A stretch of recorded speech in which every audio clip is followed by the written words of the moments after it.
नमस्कार दोस्तों, आपका स्वागत है आपकी अपनी यूट्यूब चैनल बीपीएम नॉलेज में। आज हम लोग एसएससी के टॉप 50 क्वेश्चन को करने वाले हैं, जो कि सभी एग्ज़ामों के लिए बहुत ही महत्वपूर्ण रहने वाला है। और इसमें से अगर किसी भी प्रश्नों का आंसर जानते हैं तो आप कमेंट बॉक्स में दे सकते हैं।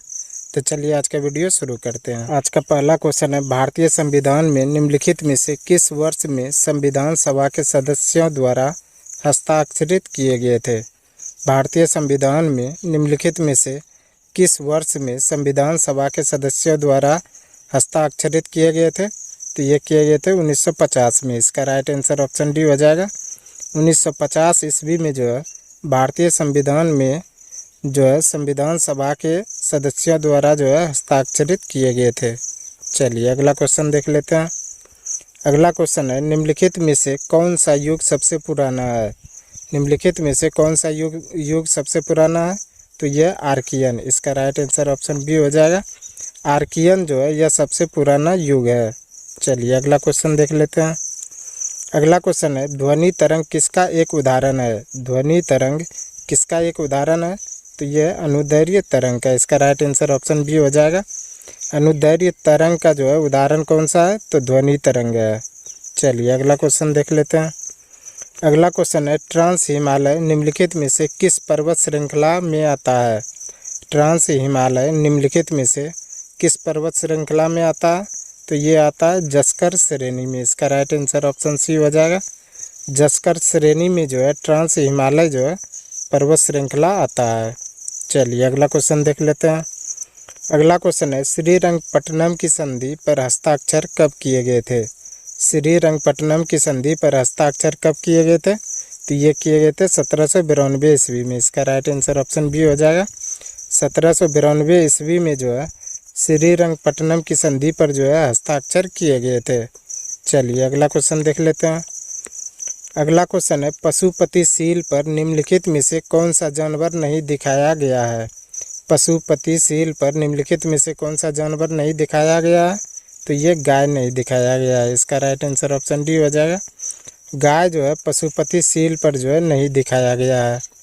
चलिए अगला क्वेश्चन देख लेते हैं। अगला क्वेश्चन है, नितांगकी राष्ट्रीय उद्यान एक वन्य जीव उद्यान है जो कहाँ स्थित है? नितांगकी राष्ट्रीय उद्यान एक वन्य जीव उद्यान है जो कहाँ स्थित है? तो यह नागालैंड में। इसका राइट आंसर ऑप्शन बी हो जाएगा। नागालैंड में नितांगकी राष्ट्रीय उद्यान स्थित है। चलिए अगला क्वेश्चन देख लेते हैं। अगला क्वेश्चन है, एवरी वोट काउंट्स पुस्तक किसने लिखी है? एवरी वोट काउंट्स पुस्तक किसने लिखी है? तो ये लिखी है नवीन चावला ने। इसका राइट आंसर ऑप्शन बी हो जाएगा। नवीन चावला ने एवरी वोट काउंट्स पुस्तक लिखी है। चलिए अगला क्वेश्चन देख लेते हैं। अगला क्वेश्चन है, स्टेप नाइट किसका एक अयस्क है? स्टेप नाइट किसका एक अयस्क है? तो यह है रजत का। इस क्वेश्चन का राइट आंसर ऑप्शन सी हो जाएगा। स्टेप नाइट यह रजत का एक अयस्क है। चलिए अगला क्वेश्चन देख लेते हैं। अगला क्वेश्चन है, हर्षवर्धन ने निम्नलिखित में से कौन सी पुस्तक नहीं लिखी है? हर्षवर्धन ने निम्नलिखित में से कौन सी पुस्तक नहीं लिखी है? तो यह हर्षचरित्र नहीं लिखी है। इसका राइट आंसर ऑप्शन बी हो जाएगा। हर्षचरित्र पुस्तक यह हर्षवर्धन ने नहीं लिखी है। और हर्षचरित्र कौन लिखा है? तो ये लिखा है बाणभट्ट ने। इसको भी याद रखिएगा। बाणभट्ट ने हर्षचरित्र पुस्तक लिखा है। चलिए अगला क्वेश्चन देख लेते हैं। अगला क्वेश्चन है, मृणाल सेन किस क्षेत्र से संबंधित है? मृणाल सेन किस क्षेत्र से संबंधित है? तो ये फिल्म उद्योग से संबंधित है। इसका राइट आंसर ऑप्शन बी हो जाएगा। मृणाल सेन यह फिल्म क्षेत्र से संबंधित है। चलिए अगला क्वेश्चन देख लेते हैं। अगला क्वेश्चन है, क्वांटम सिद्धांत किसके द्वारा दिया गया था? क्वांटम सिद्धांत किसके द्वारा दिया गया था? तो ये मैक्स प्लांक के द्वारा। इसका राइट आंसर ऑप्शन ए हो जाएगा। मैक्स प्लांक के द्वारा क्वांटम सिद्धांत दिया गया था। चलिए अगला क्वेश्चन देख लेते हैं। अगला क्वेश्चन है, टीपू सुल्तान की राजधानी कहाँ थी? टीपू सुल्तान की राजधानी कहाँ थी?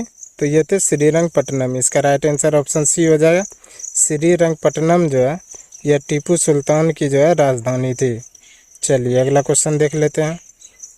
अगला क्वेश्चन है, भ्रूण पोषण किससे प्राप्त करता है? भ्रूण पोषण किससे प्राप्त करता है? तो ये अपरा से प्राप्त करता है। इसका राइट आंसर ऑप्शन बी हो जाएगा। भ्रूण पोषण जो है अपरा से प्राप्त करता है। चलिए अगला क्वेश्चन देख लेते हैं। अगला क्वेश्चन है, गायत्री मंत्र की रचना किसने की थी? गायत्री मंत्र की रचना किसने की थी? तो ये की थी विश्वामित्र ने। इसका राइट आंसर ऑप्शन बी हो जाएगा। विश्वामित्र ने जो है गायत्री मंत्र की रचना की थी। चलिए अगला क्वेश्चन देख लेते हैं। अगला क्वेश्चन है, किस राज्य सरकार ने एक परिवार एक नौकरी योजना शुरू की है? किस राज्य सरकार ने एक परिवार एक नौकरी योजना शुरू की है? तो ये की है सिक्किम ने। इसका राइट आंसर ऑप्शन बी हो जाएगा। सिक्किम राज्य ने जो है एक परिवार और एक नौकरी योजना शुरू की है। चलिए अगला क्वेश्चन देख लेते हैं। अगला क्वेश्चन है, निम्नलिखित में से कौन सा बायोमास ऊर्जा का स्रोत नहीं है? निम्नलिखित में से कौन सा बायोमास ऊर्जा का स्रोत नहीं है? तो ये परमाणु संयंत्र। इसका राइट आंसर ऑप्शन डी हो जाएगा। परमाणु संयंत्र जो है यह बायोमास ऊर्जा का स्रोत नहीं है। चलिए अगला क्वेश्चन देख लेते हैं। अगला क्वेश्चन है, वास्को डी गामा पहली बार भारत कब आया था? वास्को डी गामा पहली बार भारत कब आया था? तो यह आया था 1498 ईस्वी में। इसका राइट आंसर ऑप्शन बी हो जाएगा। 1498 ईस्वी में जो है वास्को डी गामा पहली बार भारत आया था। चलिए अगला क्वेश्चन देख लेते हैं। अगला क्वेश्चन है, 73वां संविधान संशोधन 1992 कहाँ लागू नहीं है? 73वां संविधान संशोधन जो है 1992 कहाँ लागू नहीं है? तो उपर्युक्त में से सभी। इसका राइट आंसर ऑप्शन डी हो जाएगा, जिसमें कि नागालैंड, मेघालय, मिजोरम ये तीनों जगह जो है 73वां संविधान संशोधन 1992 जो है लागू नहीं है। चलिए अगला क्वेश्चन देख लेते हैं। अगला क्वेश्चन है, निम्नलिखित में से कौन भारत की पहली महिला कमांडो ट्रेनर है? निम्नलिखित में से कौन भारत की पहली महिला कमांडो ट्रेनर है? तो यह सीमा राव। इसका राइट आंसर ऑप्शन ए हो जाएगा। सीमा राव जो है भारत की पहली महिला जो है कमांडो ट्रेनर है। चलिए अगला क्वेश्चन देख लेते हैं। अगला क्वेश्चन है, सेल्वा उष्णकटिबंधीय वर्षावन कहाँ में पाया जाता है? सेल्वा उष्णकटिबंधीय वर्षावन कहाँ में पाया जाता है? तो ये दक्षिण अमेरिका में। इसका राइट आंसर ऑप्शन डी हो जाएगा। दक्षिण अमेरिका में जो है सेल्वा उष्णकटिबंधीय वर्षावन पाया जाता है। चलिए अगला क्वेश्चन देख लेते हैं। अगला क्वेश्चन है, जब साबुन पानी में घुल जाता है तो इसका हाइड्रोफोबिया छोर किससे जुड़ जाता है? जब साबुन पानी में घुल जाता है तो इसका हाइड्रोफोबिया छोर जो है किससे जुड़ जाता है? तो ये जुड़ जाता है गंदगी से। इसका राइट आंसर ऑप्शन ए हो जाएगा। जब साबुन पानी में घुल जाता है तो इसका हाइड्रोफोबिया छोर जो है गंदगी से घुल जाता है। चलिए अगला क्वेश्चन देख लेते हैं। अगला क्वेश्चन है, ताजिकिस्तान की राजधानी कहाँ है? ताजिकिस्तान की राजधानी कहाँ है? तो यह दुशांबे। इसका राइट आंसर ऑप्शन बी हो जाएगा। ताजिकिस्तान की जो है राजधानी कहाँ है? दुशांबे है। चलिए अगला क्वेश्चन देख लेते हैं। अगला क्वेश्चन है, अंतर्राष्ट्रीय विविधता के लिए अंतर्राष्ट्रीय दिवस प्रत्येक वर्ष कब आयोजित किया जाता है? अंतर्राष्ट्रीय विविधता के लिए अंतर्राष्ट्रीय दिवस प्रत्येक वर्ष कब आयोजित किया जाता है? तो ये किया जाता है 22 मई को। इसका राइट आंसर ऑप्शन ए हो जाएगा। 22 मई को जो है अंतर्राष्ट्रीय विविधता के लिए जो है अंतर्राष्ट्रीय दिवस जो है आयोजित किया जाता है। अगला क्वेश्चन है, दूध को दही में परिवर्तित करने वाले बैक्टीरिया कौन सी है? दूध को दही में परिवर्तित करने वाली बैक्टीरिया कौन सी है? तो यह लैक्टिक एसिड बैक्टीरिया। इसका राइट आंसर ऑप्शन ए हो जाएगा। लैक्टिक एसिड बैक्टीरिया जो है दूध को दही में परिवर्तित करने वाले बैक्टीरिया है। चलिए अगला क्वेश्चन देख लेते हैं। अगला क्वेश्चन है, निम्नलिखित में से कौन सा आनुवंशिक रूपांतरित खाद्य पादप है? निम्नलिखित में से कौन सा आनुवंशिक रूपांतरित खाद्य पादप है? तो यह है सुनहरा धान। इसका राइट आंसर ऑप्शन डी हो जाएगा। सुनहरा धान जो है यह आनुवंशिक रूपांतरित जो है खाद्य पादप है। चलिए अगला क्वेश्चन देख लेते हैं। अगला क्वेश्चन है, परमाणु रिएक्टर में ग्रेफाइट का प्रयोग किस रूप में किया जाता है?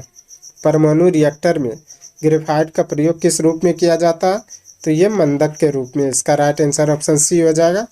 मंदक के रूप में जो है परमाणु रिएक्टर में जो है ग्रेफाइट का प्रयोग किया जाता है। चलिए अगला क्वेश्चन देख लेते हैं। अगला क्वेश्चन है, मध्य रेल मंडल का मुख्यालय कहाँ स्थित है? मध्य रेल मंडल का मुख्यालय कहाँ स्थित है? तो यह मुंबई CST। इसका राइट आंसर ऑप्शन सी हो जाएगा।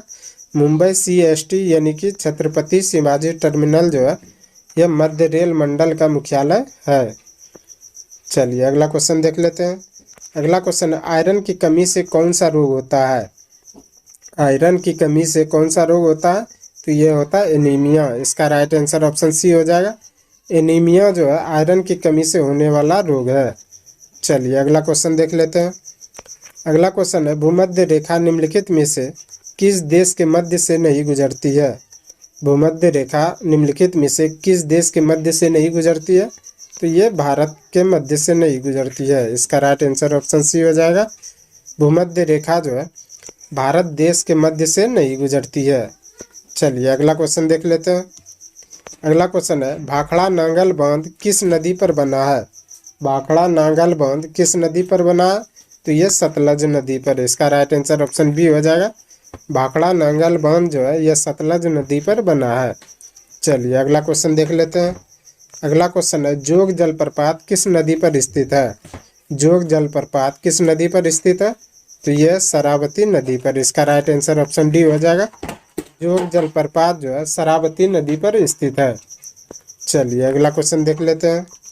अगला क्वेश्चन है, महात्मा गांधी ने असहयोग आंदोलन को कब वापस लिया था? महात्मा गांधी ने असहयोग आंदोलन को कब वापस लिया था? तो ये लिया था फरवरी 1922 को। इसका राइट आंसर ऑप्शन ए हो जाएगा। फरवरी 1922 को जो है महात्मा गांधी ने असहयोग आंदोलन को वापस लिया था। चलिए अगला क्वेश्चन देख लेते हैं। अगला क्वेश्चन है, नामदफा राष्ट्रीय उद्यान कहाँ स्थित है? नामदफा राष्ट्रीय उद्यान कहाँ स्थित है?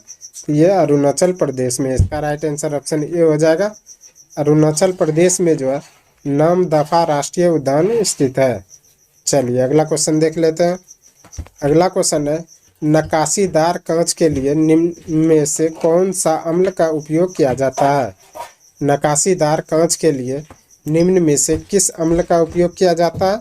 तो ये किया जाता है HF यानी कि हाइड्रोफ्लोरिक एसिड। इसका राइट आंसर ऑप्शन डी हो जाएगा। हाइड्रोफ्लोरिक एसिड जो है नक्काशीदार कांच के लिए जो है प्रयोग में किया जाता है। चलिए अगला क्वेश्चन देख लेते हैं। अगला क्वेश्चन है, किस संवैधानिक संशोधन अधिनियम के द्वारा राष्ट्रपति के लिए संवैधानिक संशोधन विधेयक पर सहमति देना अनिवार्य किया गया है? किस संवैधानिक अधिनियम के द्वारा राष्ट्रपति के लिए संवैधानिक संशोधन विधेयक पर सहमति देना अनिवार्य किया गया? तो ये 24वां में। इसका राइट आंसर ऑप्शन ए हो जाएगा। 24वां संवैधानिक संशोधन अधिनियम के द्वारा जो है राष्ट्रपति के लिए संवैधानिक संशोधन विधेयक पर सहमति देना अनिवार्य किया गया है।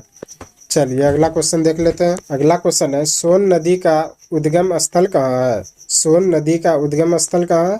तो ये अमरकंटक में। इसका राइट आंसर ऑप्शन बी हो जाएगा। अमरकंटक में जो है सोन नदी का उद्गम स्थल है। चलिए अगला क्वेश्चन देख लेते हैं। अगला क्वेश्चन है, पूगा घाटी कहाँ पर स्थित है? पूगा घाटी कहाँ पर स्थित है? तो यह लद्दाख में। इसका राइट आंसर ऑप्शन ए हो जाएगा। लद्दाख में जो है पूगा घाटी स्थित है। चलिए अगला क्वेश्चन देख लेते हैं। अगला क्वेश्चन है, कौन सा जनपद 6ठी एवं 4ठी शताब्दी ईसा पूर्व के मध्य सबसे शक्तिशाली महाजनपद बना? कौन सा जनपद 6ठी एवं 4ठी शताब्दी ईसा पूर्व के मध्य सबसे शक्तिशाली महाजनपद बना? तो ये मगध बना था। इसका राइट आंसर ऑप्शन डी हो जाएगा। मगध जो है यह 6ठी एवं 4ठी शताब्दी ईसा पूर्व के मध्य जो है सबसे शक्तिशाली महाजनपद बना था।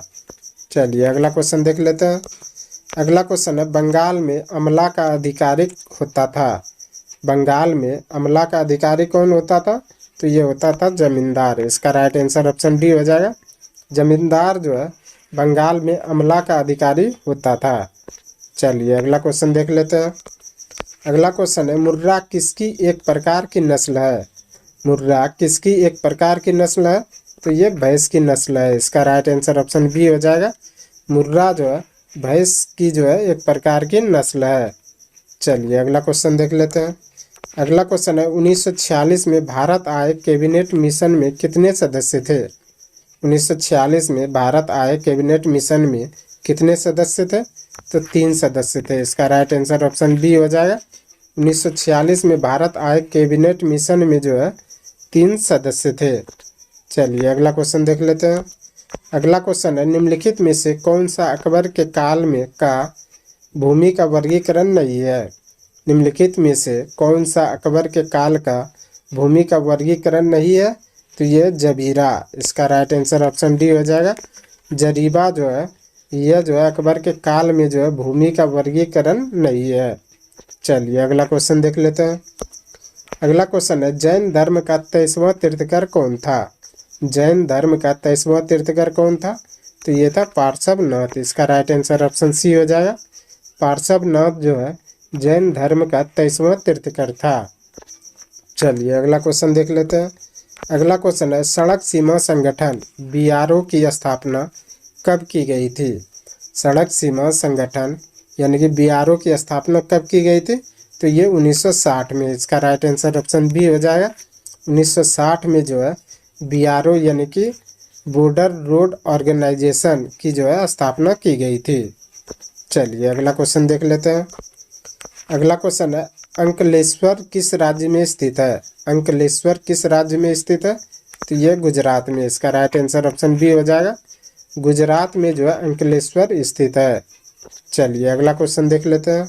अगला क्वेश्चन है, अवध राज्य का अंतिम शासक कौन था? अवध राज्य का अंतिम शासक कौन था? तो ये था वाजिद अली शाह, इसका राइट आंसर ऑप्शन ए हो जाएगा।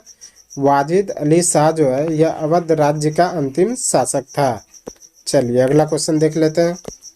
अगला क्वेश्चन है, भिलाई, दुर्गापुर एवं राउरकेला में इस्पात संयंत्रों का निर्माण किस पंचवर्षीय योजना में हुआ था?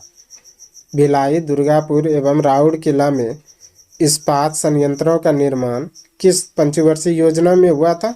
तो ये द्वितीय पंचवर्षीय योजना में, इसका राइट आंसर ऑप्शन बी हो जाएगा। द्वितीय पंचवर्षीय योजना में जो है भिलाई, दुर्गापुर और राउरकेला का जो है इस्पात संयंत्रों का निर्माण हुआ था। चलिए अगला क्वेश्चन देख लेते हैं। अगला क्वेश्चन है, निम्न में से कौन सी धातु केवल परावैगनिक तरंगों की प्रतिक्रिया पर अपने पृष्ठ से इलेक्ट्रॉन उत्सर्जित करती है? निम्न में से कौन सी धातु केवल परावैगनिक तरंगों की प्रतिक्रिया पर अपने पृष्ठ से इलेक्ट्रॉन उत्सर्जित करती है? तो ये जिंक, इसका राइट आंसर ऑप्शन सी हो जाएगा। जिंक जो है केवल परावैगनिक तरंगों की प्रतिक्रिया पर जो है अपने पृष्ठ से इलेक्ट्रॉन उत्सर्जित करती है। चलिए अगला क्वेश्चन देख लेते हैं। आज का अंतिम क्वेश्चन है, नामेरी टाइगर रिजर्व भारत के किस राज्य में स्थित है? नामेरी टाइगर रिजर्व भारत के किस राज्य में स्थित है? तो ये असम में, इसका राइट आंसर ऑप्शन ए हो जाएगा। असम राज्य में जो है नामेरी टाइगर रिजर्व जो है स्थित है। आज के लिए बस इतना ही। हमें उम्मीद है कि ये वीडियो आपको पसंद आया होगा। अगर पसंद आया तो प्लीज़ लाइक, कमेंट, शेयर और चैनल को सब्सक्राइब ज़रूर करें। धन्यवाद।